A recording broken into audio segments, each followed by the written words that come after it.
സംസ്ഥാനത്ത് ഇന്നും കനത്ത മഴ. നാളെ ഏതൊക്കെ ജില്ലയ്ക്ക് അവധി ലഭിക്കാൻ സാധ്യതയുണ്ട്? അതോടുകൂടി ഇപ്പോഴത്തെ അവസ്ഥ എന്താണ്? അതിൻ്റെ ഏറ്റവും പുതിയ അപ്ഡേഷനാണ് ഇന്നൊരു വീഡിയോ ഭാഗത്ത്. വീഡിയോയിലേക്ക് മുൻപ് വീഡിയോ ലൈക്ക് ചെയ്യുക, ചാനൽ സബ്സ്ക്രൈബ് ചെയ്യാൻ വേണ്ടി ശ്രമിക്കുക. ഇപ്പോൾ ഇതാ സംസ്ഥാനത്ത് കനത്ത മഴയാണ് തുടരുന്നത്. ഇന്ന് കാസർഗോഡ്, കണ്ണൂർ ജില്ലകളിൽ റെഡ് അലർട്ടാണ് നൽകിയിട്ടുള്ളത്. അതേ അവസ്ഥ തന്നെയാണ് നാളെയും അതിഗംഭീരമായ ശക്തവുമായ മഴ തന്നെ കാസർഗോഡ്, കണ്ണൂർ ജില്ലകളിൽ ഉണ്ടാകുമെന്നാണ് റിപ്പോർട്ടുകൾ സൂചിപ്പിക്കുന്നത്.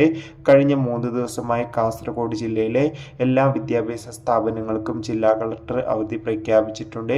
അതോടുകൂടി കാസർഗോഡ്, കണ്ണൂർ ജില്ലകളിൽ റെഡ് അലർട്ടും, വയനാട്, കോഴിക്കോട്, മലപ്പുറം തുടങ്ങിയ ജില്ലകളിൽ ഇപ്പോൾ ഓറഞ്ച് അലർട്ടും, പാലക്കാട്, തൃശൂർ, എറണാകുളം, ഇടുക്കി, ആലപ്പുഴ എന്നീ ജില്ലകളിൽ ഇപ്പോൾ യെല്ലോ അലർട്ടുമാണ് ഉള്ളത്. അതോടുകൂടി തന്നെ നാളെ ബുധനാഴ്ച ദിവസം ജൂൺ 18-ാം തീയതി മിക്കവാറും കാസർഗോഡ്, കണ്ണൂർ ജില്ലകളിൽ വിദ്യാഭ്യാസ സ്ഥാപനങ്ങൾക്ക് അവധി ലഭിക്കാൻ ഏറെ സാധ്യതയുണ്ട്. എന്തായാലും കാത്തിരിക്കാം കൂടുതൽ അപ്ഡേഷൻ അറിയാൻ വേണ്ടി.